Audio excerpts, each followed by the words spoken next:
विराजमान।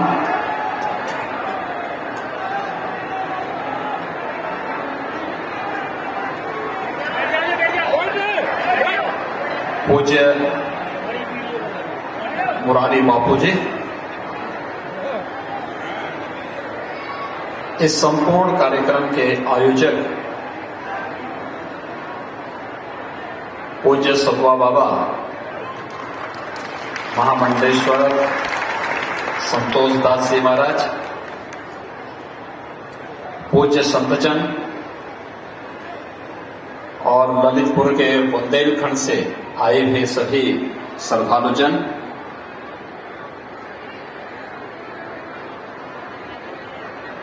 पिछले 9 दिनों से आप सबने मर्यादा पुरुषोत्तम भगवान श्री राम की इस पावन कथा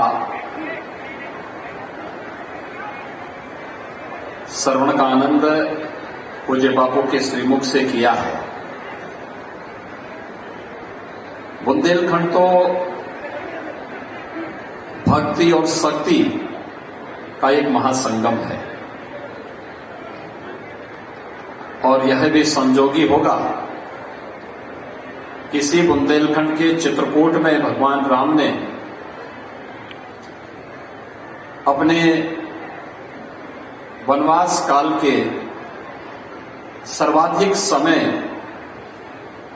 इसी बुंदेलखंड की धरती पर व्यतीत भी किया था। ये मेरा सौभाग्य है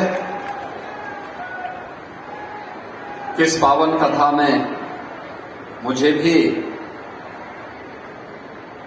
पूर्णाहुति के अवसर पर शामिल होने का अवसर प्राप्त हुआ है।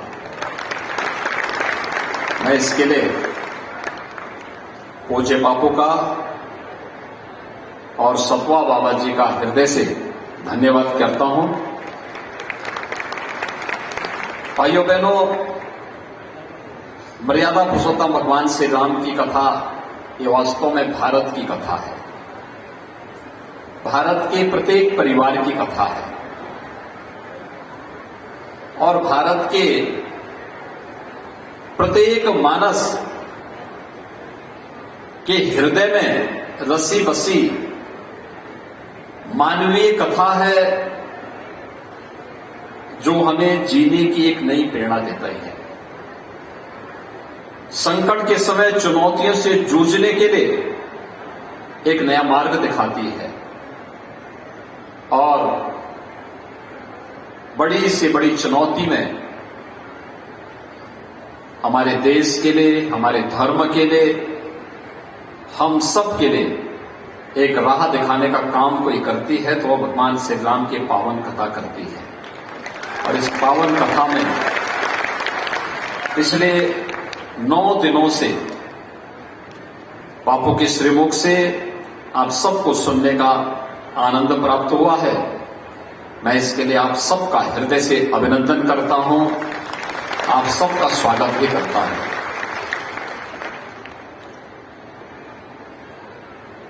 वास्तव में देश के अंदर विपरीत परिस्थितियों में ही श्री राम कथा और व्यासपीठ ने इस देश को एक नई दिशा देने का काम भी किया है। संत तुलसीदास जी का जन्म भी यही तो हुआ था, बुंदेलखंड की भूमि है और उस कालखंड में भी तुलसीदास जी ने, कहते ना, एक बात सामने आती है कि एक बार उन्हें बादशाह के दरबार में बुलाया गया तो उन्होंने कहा कि भाई मैं वहां क्यों जाऊंगा। कहा रे राजा के पास चलिए आप। उन्होंने कहा भाई देखो, हमारे तो एक ही राजा है और राम है, राम के अलावा हम किसी को राजा नहीं मानते हैं।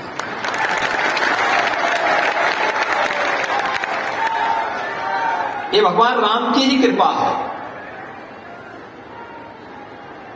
इस बुंदेलखंड की धरती पर जन्मे हुए संत के श्रीमुख से जो वाणी निकली और राम कथा के माध्यम से वाल्मीकि के रामायण के माध्यम से और रामचरितमानस के माध्यम से जन जन तक व्यासपीठ के माध्यम से पूज्य बापू के द्वारा पहुंचाई गई है, पहुंचाई जा रही है।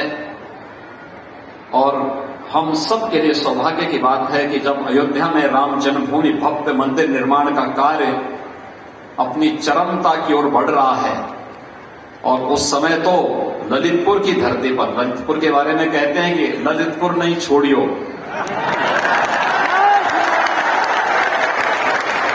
और आज बापू की कथा ललितपुर में ही विश्राम ले रही है।